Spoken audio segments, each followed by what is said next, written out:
Okay. So I'm at the resident's house. He put sand everywhere. We sleep on the ground. I don't want to set the tent up. And it hits me that Eunice is driving around. Why don't I just get in my SUV and go cruise around? So he told me his whole story, which was so cool. It was the coolest story ever. And I think his name was Wayne. So, and he moved everything in that street by himself. Everything in like a month.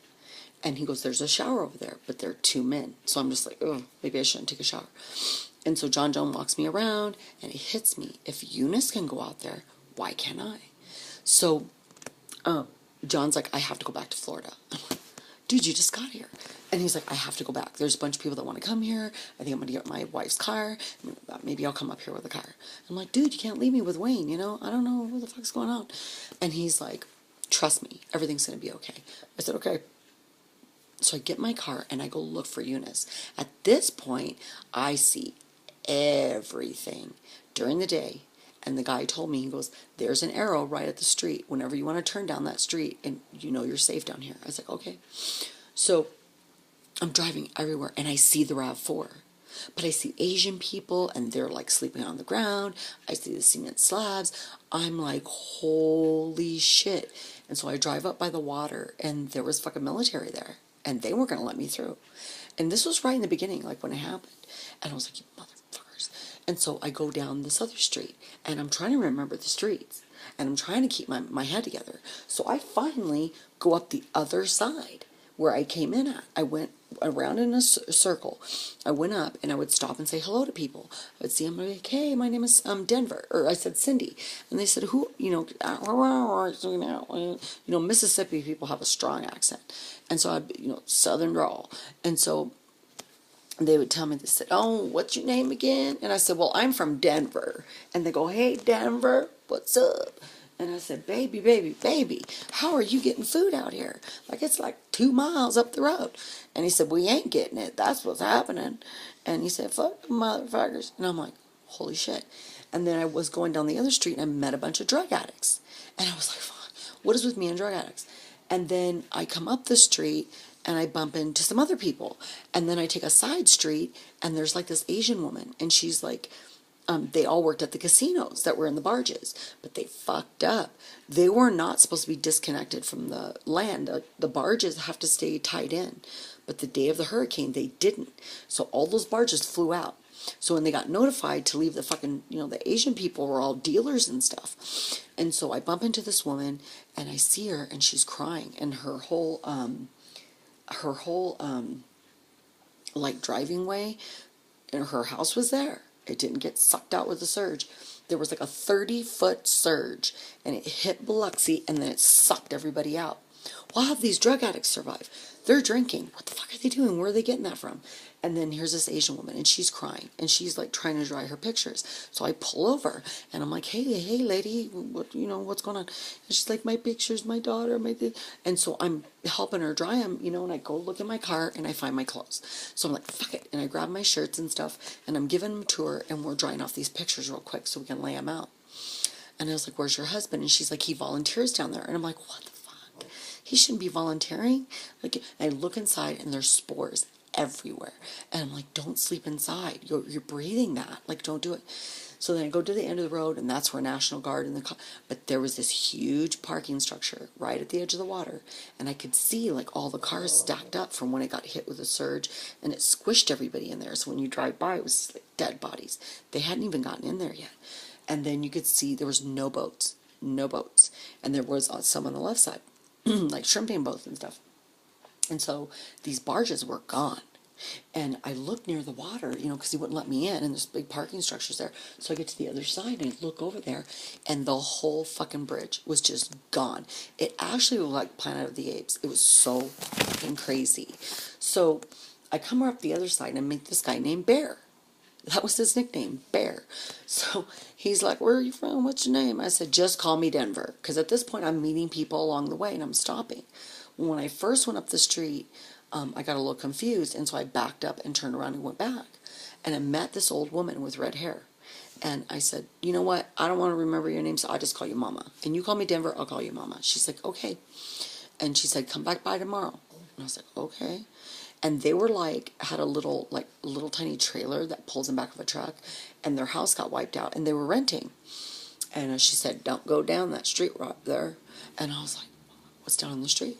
And so I go up the street, bump into the National Guard and the fucking military that were securing that road because they don't want anybody into the casinos because there was a casino right there, and which I found out later. And then I come back out, and the National Guard is like, what's your name? And he was like hitting on me. And I'm like, what the fuck? And so I go up, I pass the parking structure, I meet the guy Bear. He's like, come with me. So we go to this street, and they're all cracked out. And I'm thinking, how are you getting crack out here? Like, I can't even find water. So and they're all cracked out and acting wackadoo. And I bump into all these people who I still have pictures of. They were like my favorite people. And I go up the road and I bump into the Vietnamese people. And then I bumped into the Asian woman. And there was this clump of men who were sitting near this house. And they had like gotten like stuff that had floated up, and they made like hammocks. And so I stop and I'm like, hey, and they can't speak English. I'm like, what the fuck? So I bump into them. So these are like the primary people that I worked with for 5 months. But I'm bumping into all of them. And so I go up the street, and Bear's like, can I get in your car? And I'm like, no, no, no, no. I said, tell me. And he said, go up this street. He said, when you get there, the stadium will be at your left. Go up there, and there's this building. I was like, okay. So I drive up there, and so the residents are actually taking care of me.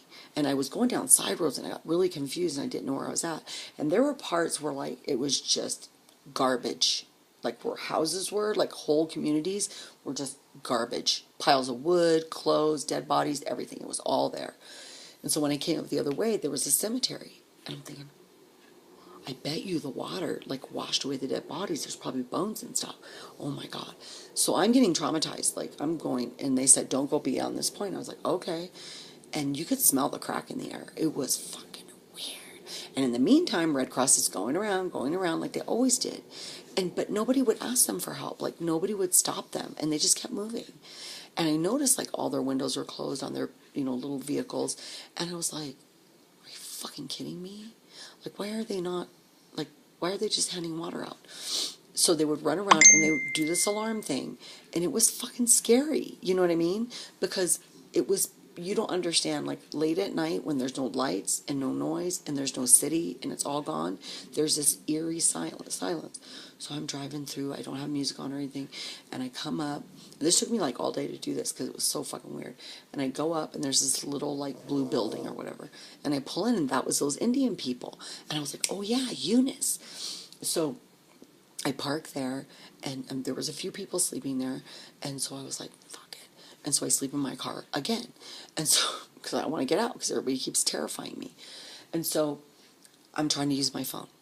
It's just giving me a hard time. So I'm texting. And so I go to this building and I sleep there because I'm figuring Eunice will come in the morning. She'll make that coffee. And damn sure lickety split if she didn't wake me up. And she knew my black SUV. And she was like, come with me. And I'm like, where do I piss? Where do I shit? Where do I take a shower? Like, what the fuck's going on? And she goes, I'll show you. So I jump in her car. I leave my SUV there. And they weren't Indian. They were like Muslim. They were like a Muslim group that lived there. And they ran everything through there, and they were there to help these other people. I think they were Muslim, and so I think so, maybe a mix of Indian and Muslim. And so they had like a little area in the front, and I figured that's perfect. I'll just leave my stuff right there, or leave it in my car, and I'll lock my car. I take off with Eunice, and she takes me up the freeway, and I'm like, are you fucking kidding me? This woman is crazy. She goes, I have friends here. That's how I knew to come. And they live up the way from the freeway, and I'll show you 20 minutes from here where the Walmart is and all that stuff. And I'm like, oh my God, I finally found the Walmart. But I'm still thinking, like, how are the people getting here? And don't go past this border and all this stuff. And so John's gone still. He's gone. And so I take off with Eunice, and we go to her friend's house. And they didn't get hit as hard. So I seen, like, where touchdown happened. And I seen the slabs, and I seen people sleeping there, and I see the water, and I see everything. And I am just completely blown away. So I found a phone company store, and I said, listen, when I went into the building that morning, they go, here's a city pass. And I wore it around my neck. I still have it to this day. And it said, Katrina volunteer. And so that was a city pass. And so I was like, oh, I can get past that military guy. So they gave me the pass. I put it around my neck. And I was like, motherfuckers. And so I take off with Eunice. She takes me to her friend's house. And there's like restaurants open and shit. And I'm like, what the fuck? And I knew I had money. So we go to this girl's house, and she goes, do you want to take a shower? And I'm like, oh, thank you. So I get my suitcase, and I had, change of clothes, obviously. And thank God I had brought, like, cutoffs and, like, capri pants and, like, T-shirts and just, random shit. And so I go and I take a shower, and I'm like, oh, my God, Eunice, I feel like I'm going to pass out. She goes, you're hungry. You're hungry. So we eat, and she goes, do you want a beer? And I'm like, oh, I'll take a beer because I'm so thirsty. And it's like, you just help me, right? So I drink the beer and I get completely drunk. And I'm like, fuck. And Eunice is like, you shouldn't have drank the whole beer. And I was like, oh, God. So I'm getting to know Eunice. And she said, I'm going to do the coffee gig because the Muslim Indian people are giving me free coffee. I brought the urns with me because I'm brilliant. And I bungee them to my seat and I deliver that every day. If you could just go to people and figure out who they are, then maybe you can drop meals off to them, because Red Cross is not fucking doing it. And I was like, are you kidding me? Like, it's like a fucking mile down here. How are they supposed to walk? Well, Wayne had told me his little story. And his little story was that he walked all the way waist deep with his brother, and he walked to where the ice was, which was down that second street. He goes, I went to the very end, there was a truck driver, and I had $250 in cash on me, and I paid him to take my brother out of there and take him into Texas to get help physically because he was disabled. And then I walked all the way back, and I was like, dude, how did you do that? And he said, I just fucking did it. And he was a captain of one of those barges. And I was like, this is a fucking interesting story. And that whole story is another shit show. And I was just like, oh my God, this man is like brilliant. So I knew where the ice was, but I was like, what are they, how are they? He said, that's where they're storing the dead bodies. They're taking them in there, but they can't get them from point A to point C. And so I took my brother up there. He jumped on a diesel truck, so I hope to God he's okay in Texas, and nobody can notify me, because I don't have a phone, I don't have anything. Everything got wiped out. And he said, oh my God, when the dogs were floating, it was horrible. And my friends and my neighbors and everything. And he had this huge southern tree, and it all had been ripped out. And he moved that too. He said, I walked down to the water, I picked up a front loader, I found it, I fixed it, and then I drove it back to this neighborhood. I emptied everybody and their dead bodies. I walked them all, got on the front loader, put their bodies in there, went over there and dropped them off at this ice place. And they were holding dead bodies on ice. And I'm like, what the fuck? So I'm with Eunice, and I tell her the story, and she's like, you gotta be fucking kidding me. I go, no, but we can go stay at Wayne's. And she's like, no, I got another place. It's called Camp Compassion. And I'm like, what? And she goes, yeah, it used to be a bad park where all the crackheads went to, but they fixed it, and they're Christian people. We just got to talk our way into staying there. She goes, I've been sleeping in my car. I said, me too. So we go over there, and we tell Camp Compassion, like, we'll help you. And they're like, And I said, our cars are, and it was there was a fence. And I see all these tents. And I'm like, oh, I should put my tent in there. And so I talked to the pastor, and I'm like, yeah, I believe in Jesus and stuff, which I did. But it was just like, I'm going to talk my way into it. And Eunice is just standing there all scared. And so he tells me, you can stay here, but you can't go out. And I said, no. Salvation Army already did that to me. And I'm a Jesus lover. And he goes, what we'll do is people come in here, and we have a pile of clothes, and they come to Camp Compassion, and they get like a little ticket, and then we have these little, like, you couldn't see it at night, but it was like these little things that, like wood things they had made, and you could go by and get like a toothpaste, and then you get like 2 items in the dry goods, and you go, so this is what we're doing. And I look over, and these motherfuckers have RVs, and I'm like, what the fuck? And I see this white trailer, and that's where they're taking a shower, and I'm like, what the fuck? So he said, no, you don't have to pitch a tent. We have a tent. You can sleep with this girl named Holly.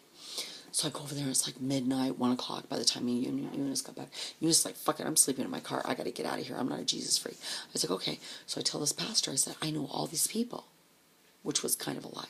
I said, I drive around for a couple days, and I meet all these people, and Eunice introduced me, and so I know the city streets. And he goes, well, will you do me a favor? Could you go out there during the day and then come back and let us know what's going on? And I was like, yeah, I'll do that. So I go to sleep. I unzip the zipper. I'll never forget, there's 3 cots, and Holly was sleeping in the center, and her legs were open, and she only had 1 outfit.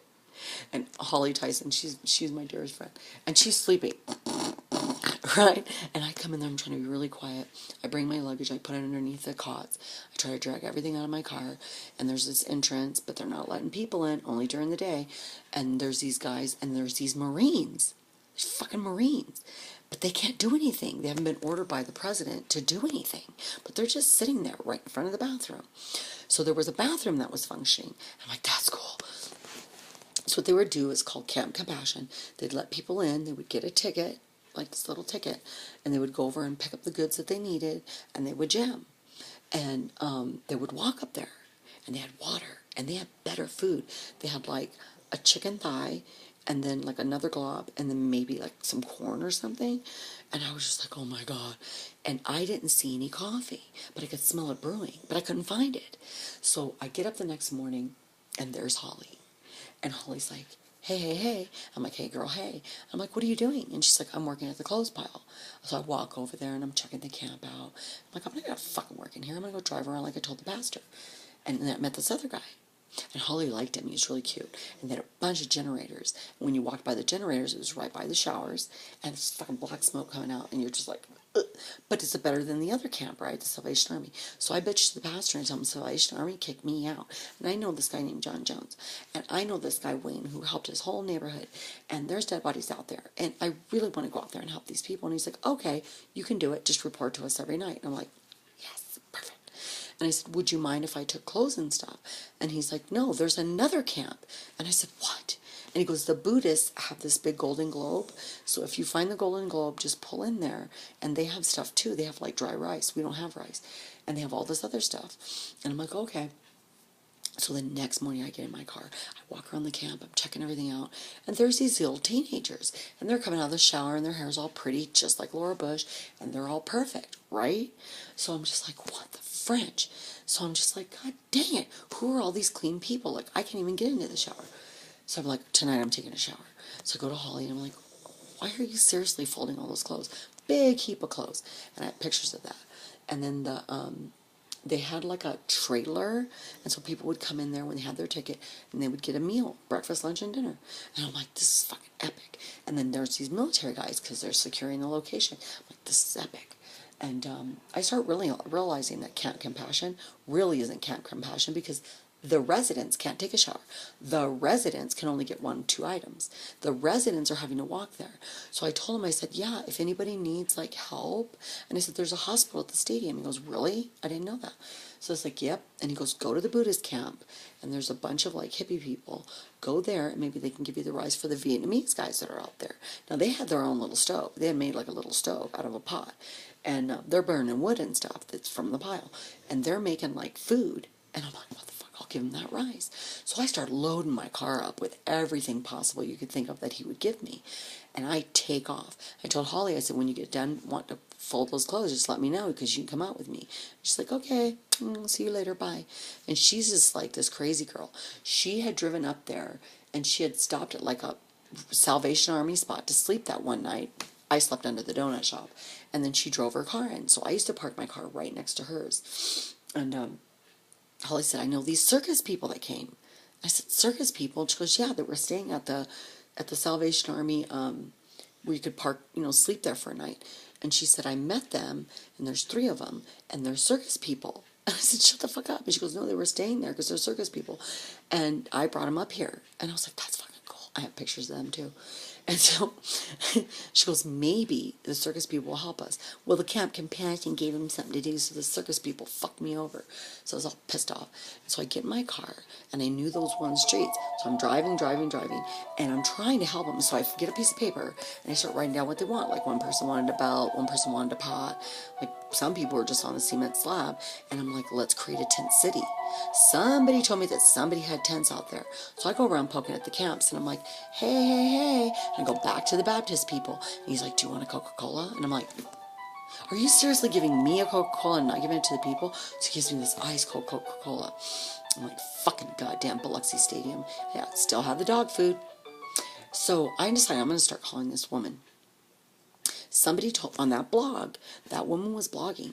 I called her up and I said, if I give you leak information to you, will you post it on the internet through John Jones? And she goes, yeah. And I said, perfect.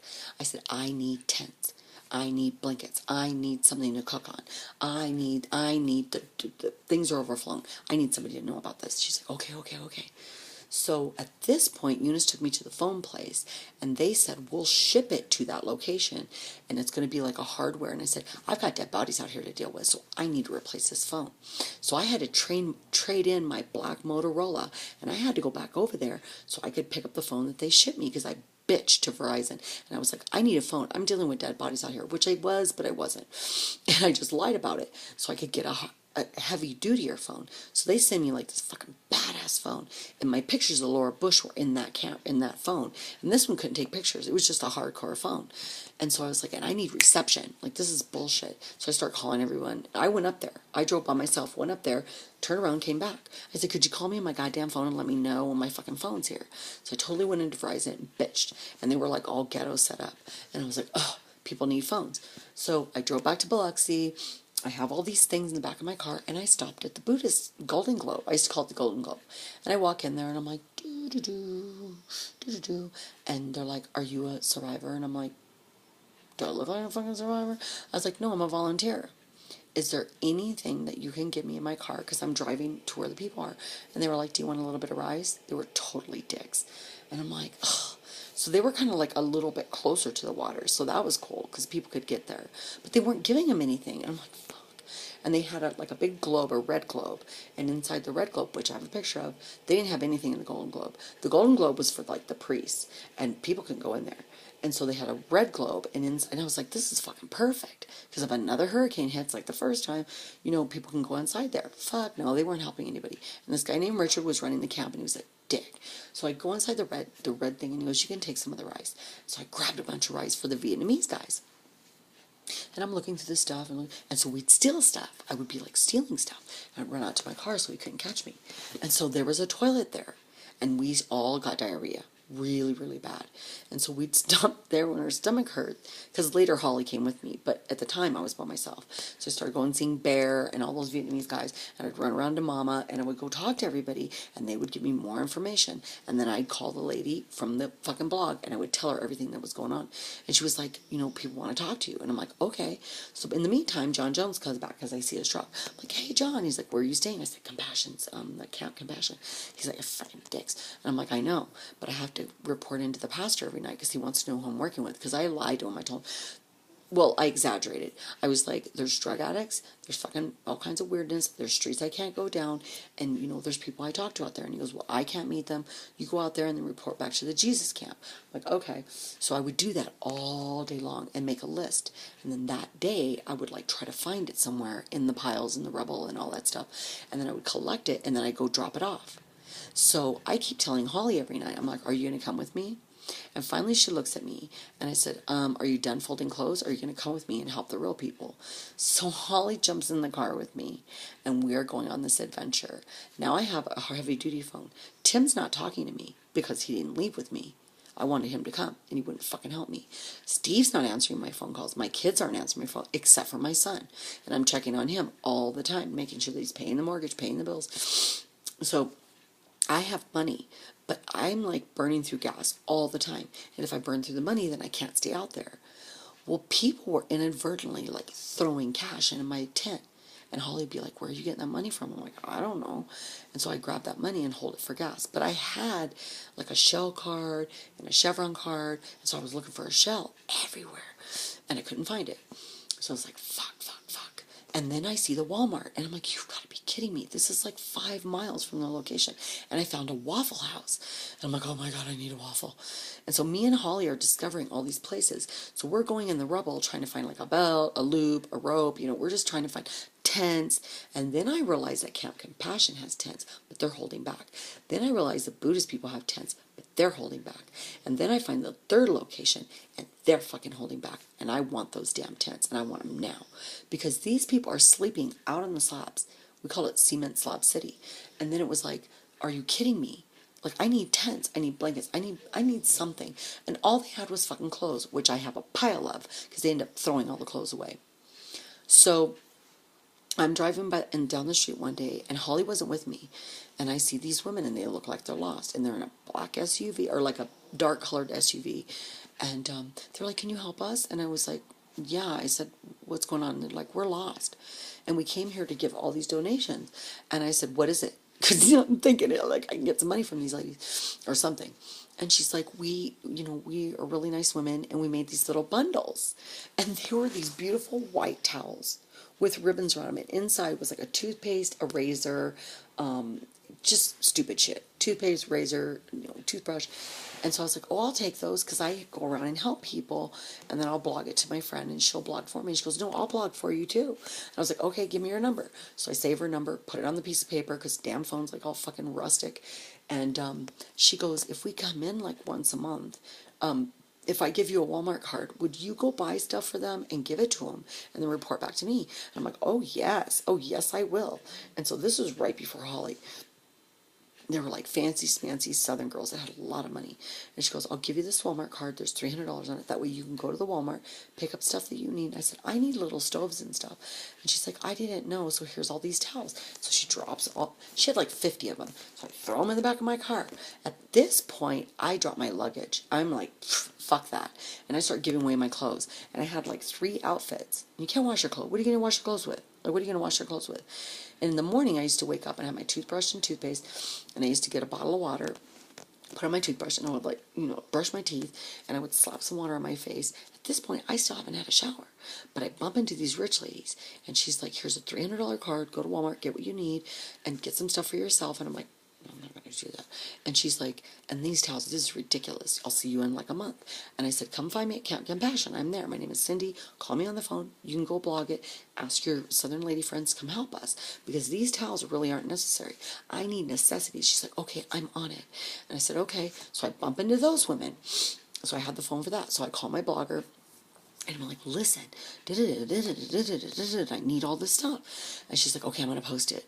And I said, I need tents. She's like, okay. So I get the $300 Walmart card. I go to Walmart, and there's like these little stoves I can buy for $2 a pop. And so I give a bunch of those, and I get like, this one guy needed a belt. His pants were falling off. So I get him a belt. And then I needed something like rope. So I got some rope because I figured if I get the rope and I throw some stuff over it, it could make like a lean-to. Because the smart drug addicts, they made lean-tos. And I was like, that's brilliant. So I decided I'm going to get some, like canvas and stuff. So I'm like buying this canvas, I'm buying stuff. And then I see these tents. And I'm like, oh, there's only 5 of them, but I'll take them. So I use the Walmart card that she gave me. Holly jumps in the car with me and I said, we have to give the tents to special people. In the meantime, I bump into this weird street, and they won't let me down the street. And Holly's with me, and I'm like, I got to get down that street, Holly. There's something going on down that street, and I can't go down it. And they had like barricades, and there was a guy on a bike just like cruising late at night. And I was like, holy shit, there's something going on. So I run to Mama, and I'm like, Mama, what's going on down that street? Because she was only like 4 streets over. And she said, you know I love you. And she said, I'm going to get you down that street. Let me talk to some people. And I'm like, oh my God, Mama's like the key lady. Like, she knows what's going on in the streets. Now, mind you, I'm in that ghetto. Like, there's ghetto everywhere. And, like, you could get raped and shit. And I'm just like, what the fuck? What do I do? So I stayed in my car. And I had a flashlight. So what I do is I drive next to the people I had met. And I'd flash my flashlight and go, so they knew I was there. This would go on until midnight, and I'd drive by everybody and go, so they knew I loved them, because I would hug them and kiss them, and we would cry together, and we would do all this stuff. And I had a Joe's Crab Shack shirt, and it says, do you have crabs? And they fucking loved it, because this was a shipping place, like a crab, shrimp place. So, me, the dumbass that I am, I put this Joe Crab Shack, and they loved that shirt, and they had never seen one. So I'm going and driving through the streets, I'm getting to know people, and I'm at night. So they'd know that I was going to bed, because I told them I'm sleeping at Camp Compassion, but I'll get my flashlight and all. And when I do that, if you need me, scream, holler, whatever, and I'll have my windows down. And so I'd turn the air off, and I'd put my windows down, and so Holly starts doing this with me, and I go, get the flashlight. And I go, if you hear anybody screaming or waving their hands, we'll go back, we'll stop there and find out what's going on. So we start driving through there, and Mama's like, stop. And she's like, come and see me tomorrow morning. And I'm like, okay. So we go through, and I tell Holly, start making a list. This list is getting bigger because we're meeting more people. And at this point, me and Holly figure out there's like some ghetto-ness going on, and we just never bumped into it. So now I'm in the hood, and I smell drugs. I can smell it and know, because you're out there with dead bodies, so you can smell that shit. So this is part 2, the Katrina adventure. This went on for 5 fucking months. When I tell you this story, you're not going to believe it. It is so crazy. And so I finally got a shower. Camp Compassionate showers, but me and Holly don't have time. We're out in the streets day in, day out, and we're bumping into people, and we love them.